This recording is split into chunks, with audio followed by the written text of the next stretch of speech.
Здравствуйте, смотрите в сегодняшнем выпуске. Президент Туркменистана провел заседание Государственного совета безопасности. В Ашхабаде отметили День русского языка и другие новости.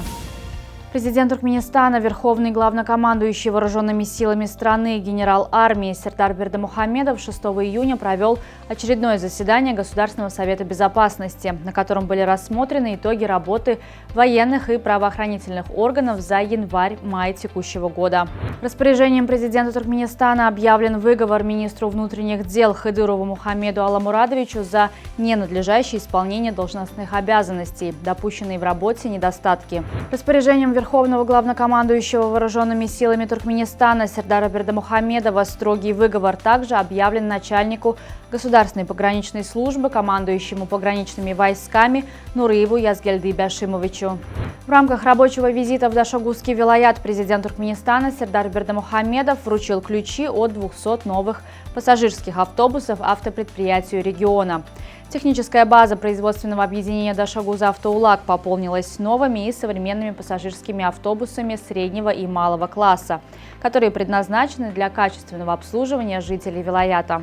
В рамках празднования Дня русского языка и 225-летия со дня рождения великого поэта и писателя Александра Сергеевича Пушкина в Ашхабаде прошло торжественное мероприятие. В торжествах приняли участие жители Ашхабада, а также ученики совместной туркмено-российской школы.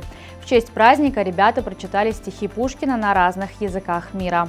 Серией презентаций и мероприятий отмечает Всемирный день окружающей среды проект программы развития ООН и Глобального экологического фонда «Устойчивые города в Туркменистане. Комплексное развитие зеленых городов в Ашхабаде и Авазе».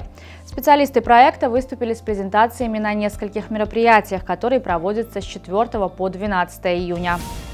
Всемирная организация здравоохранения сообщила о первом в мире подтвержденном случае заражения человека вирусом птичьего гриппа, который закончился летальным исходом.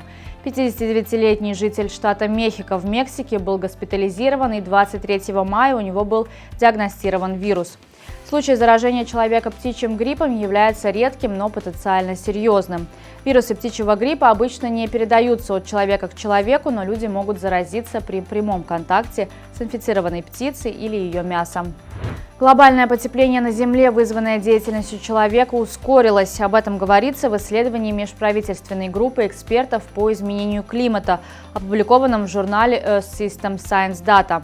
Потепление, вызванное деятельностью человека, увеличивается с беспрецедентной скоростью, достигнув 0,26 градусов Цельсия за десятилетие в течение 2014-2023 годов. Главный тренер сборной Туркменистана Мерген Уразов подвел итоги встречи с командой Узбекистана в пятом туре второго отборочного раунда на чемпионат мира 2026. Отметим, встреча проходила в Ташкенте и завершилась победой хозяев со счетом 3-1. Мы старались хорошо сыграть, считаю, что проиграли из-за ошибок в обороне.